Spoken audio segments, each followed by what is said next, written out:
We've talked about what the experience of human dignity is.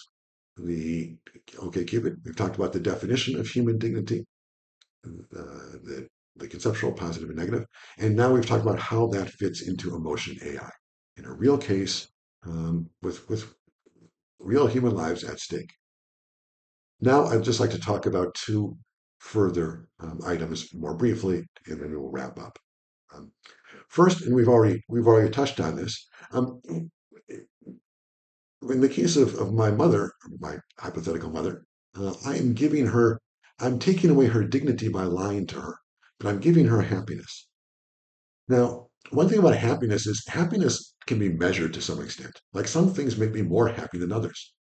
Like if you gave me $100, that would make me twice as happy as if you gave me $50, right? Or the same thing with two cans of beer instead of one, so on. Happiness, I think we can measure to a certain extent. Many people believe that one of the characteristics of dignity is that it cannot be measured. You can't have, going back to the conceptual idea, well, there's not many people, but most people, it's the standard belief, that dignity can't be apportioned. It can't be broken up into parts. Dignity is something you have or you don't. That's the main idea. I mean, there are some people who believe it can be measured and split up, kind of like happiness. But for the most part, people believe that dignity and happiness are just different. Dignity is an all or nothing thing. Happiness is like sand. You can have some of it, or more of it, or less of it. But dignity it is more like air. You can't you have it or you don't, right? You can't count air in some sense. So dignity is like air. Happiness is like sand. There's just two different things. One is not measurable. One is measurable. Um, it's an important distinction to keep in mind when talking about dignity because it, if it's true that you either have dignity or you don't, then if you have an AI application that threatens somebody's dignity, maybe you say, look, I mean, if we're going to take away part of the dignity, just take everything. If we can maximize their autonomy or their happiness, then just take the dignity. It's a fair argument to make. If you're going to take a little bit, then take all of it, because you can't take a little bit. Good. And now the final, well, actually, now I'm going to summarize, and I'll go to this last final idea. So let's summarize. First, we talked about what the experience of dignity is. The experience of dignity is what people felt like when they were manipulated by this man on OkCupid, and it's like what students felt like in my seminar when I asked, should I lie to my mother to make her happier and healthier? And they said yes. And then I said, do you want your kids to lie to you? And they said no.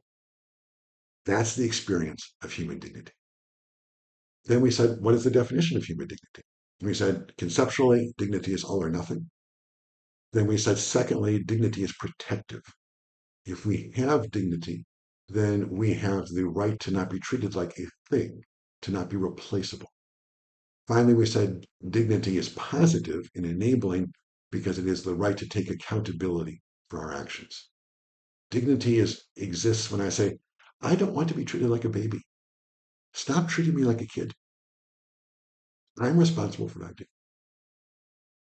And then we did the case study of the elderly person where we saw, I think what's fundamental is this question, what's worth more, human dignity or human autonomy and human health and human happiness? Which one? Good. That's the main idea. Finally, let's just ask a last question. Who gets to be dignified? Or where does dignity come from? Kant never answered this question. He just said, look, humans, if you're human, you're different from everything else, and that difference is dignity. That's it. No further discussion. Now, since then, people have talked about, well, why is it that humans have dignity and other things don't? And there are a couple of different kinds of answers that are frequently proposed. One is that dignity is what humans have because we have self consciousness, because we have intentions, as opposed to at least most animals that are just simply reactive vessels, which are just like trees and things. They just respond to nature. Human beings have intentions. We can decide that I want to get more money in my life, or more love, or more happiness. I can decide, should I lie to my mother or not? Should I give her happiness or should I give her dignity?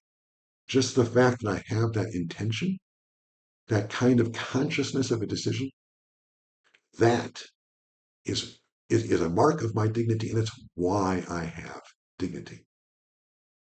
Other people connecting with that say, look, dignity is a kind of mark of intelligence. It's because we're intelligent that we have dignity. I think those three things all fit together. And those are good arguments. They make sense. But there's a problem. What if someone arrives from space? I'm imagining a person, and they have more intelligence and more self-consciousness than we do. Like we have consciousness that we are thinking. But what if someone arrives from space and they have consciousness of the fact that they are thinking, right? They have self-consciousness and self-self-consciousness and self-self-self, right? They just have much more self-consciousness than we do. Uh-oh. Then maybe they're the ones that have dignity, and now we don't have dignity. Maybe that gives them a right to treat us like things, like lab animals. If dignity just means self-consciousness, and someone has more self-consciousness than we do, then maybe they can treat us as inferior. Maybe they can exploit us, manipulate us, use us for their own ends. Now, the other way that people talk about dignity or defend it as being human is they say, look, dignity belongs to the person who claims it. I mean, only humans say, I want dignity.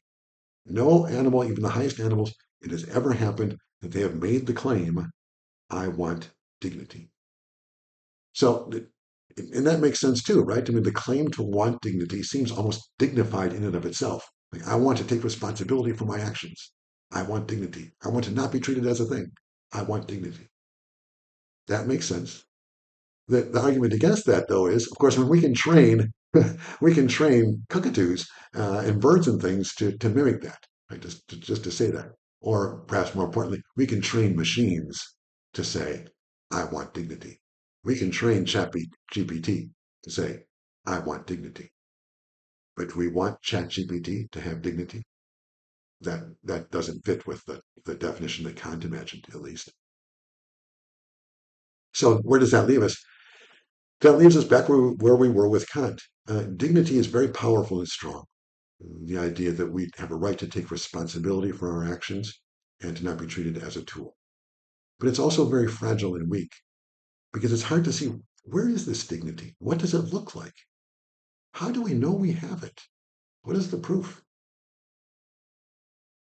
So I think that's enough for dignity for the day.